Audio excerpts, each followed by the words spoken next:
Good morning, good afternoon, good evening students.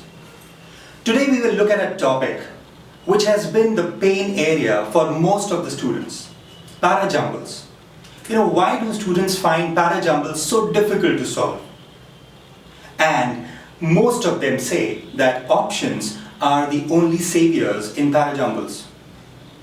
I will teach you a technique where you can solve para-jumble questions without looking at the options. You should not look at the options because options misguide you, right? So let us look at a technique. Let's look at one of the examples, and try to understand what are the intricacies in para-jumbles that we need to take care of. And if we take care of those intricacies, we will be able to solve the para-jumble in no time. So let's look at one of the examples. So if you see, there are 5 statements given to you, right? Please go through the statements, take some time, pause this video, go through the statements given to you. Right, so I hope you've gone through all the 5 statements given here. Now, what is the technique? The technique is to focus on words which are not common, contrast words, okay, or additional words. Words like moreover, however, in contrast, but, not, so. Okay, these are the words that you should focus on. Now, if you focus on these words, you need to understand as to what that sentence is trying to say. So if I say, in contrast, you know what it means? It means whatever I've talked about earlier, I'm trying to say something opposite to that in this next sentence. Or if I say, hence, so whatever I've said earlier, I'm trying to conclude that. If I'm saying because, I'm trying to give you a reason for something that I've already said. You will see there are some of the contrast words in some of these statements.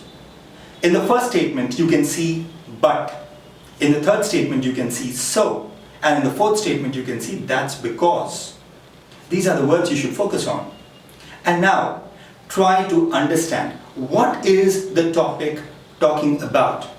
They're talking about a well-written book or online article. That is the topic, that is the subject that we are talking about in all the sentences, right? So if that is the topic, it is fair for me to assume that the last statement should be the first statement of this para-jumble.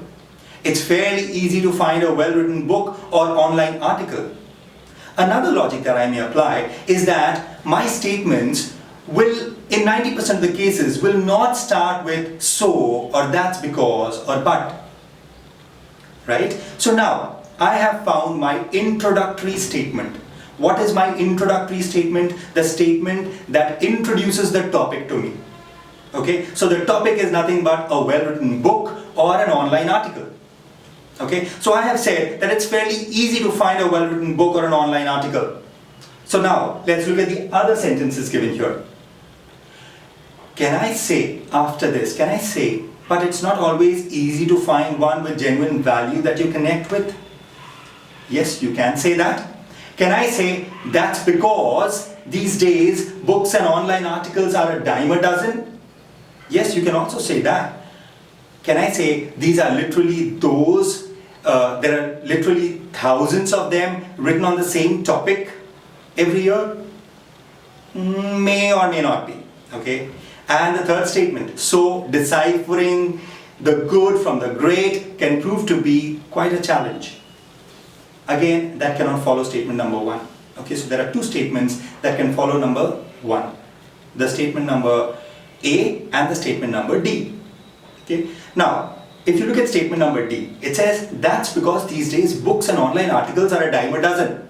So it is giving you a reason why it is easy to find a well-written book or online article. That's because thousands of them are there on the internet, or you have thousands of these books these days. Okay, so that's a logical statement after my first statement. What about statement number A? It says, but it's not always easy to find one with genuine value that you connect with. Okay.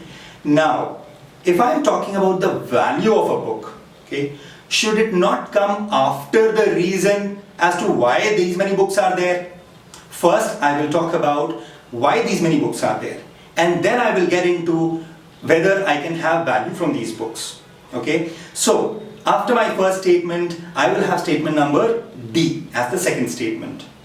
After statement number D, I can get on to the third statement, which is statement number A. And here I start with a but. Okay, why do I start with a but? Because I have said that there are thousands of well-written books and online articles, but it is not always easy to find one with genuine value that you can connect with. So now I'm getting into value. Okay, and once you've said that it is not easy to find one with genuine value to connect with, what will be the next logical statement to come up with? Shall I say there are literally thousands of them written on the same topic every year?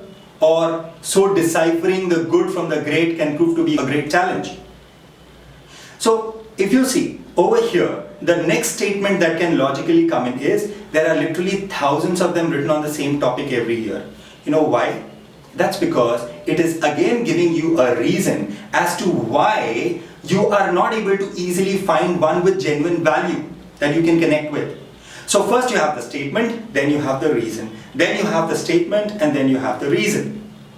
And the final statement is the concluding statement, which is statement number C, which says, so deciphering the good from the great can prove to be quite a challenge. So now understand the structure. We started with the introductory statement where we said it's fairly easy to find a well-written book or online article. Why is it easy to find a well-written book or an online article? That's because these days books and online articles are a dime a dozen. Okay? Once we've said this, we are getting into the next topic about value. Okay? But it's not always easy to find one with genuine value that you can connect with. And why is it that you're not able to find one with genuine value? Because there are literally thousands of them written on the same topic. So how do you find out the value? Okay, how do you say that this one gives me more value than this one? Because there are thousands of them on the same topic, right? And then finally, in order to conclude, you say, so deciphering the good from the great can prove to be quite a challenge. So you understand now, it is a logical structure that we move in. Always remember, the first statement of any para-jumble will be the introductory statement, which introduces the subject to me. Any para-jumble question will have only one idea. It cannot have more than one idea. That is how a para-jumble question is framed. Okay? And that idea will be represented in one statement. And that introductory statement will start the topic for me. And then gradually as you proceed, you will reach the concluding statement where the last statement will be the conclusion. Okay, so that's all for today. Okay, we'll see you in the next video. Thank you.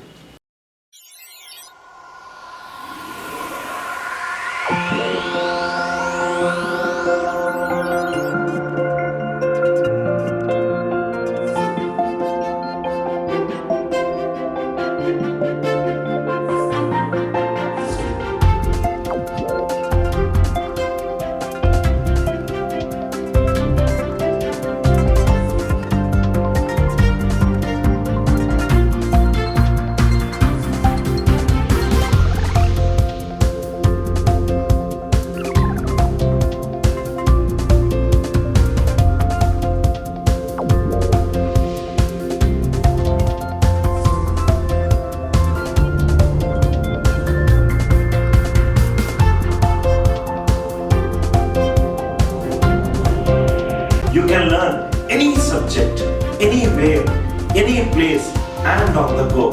Come, let us go the other way in learning. Download our revolutionary app for free AMC.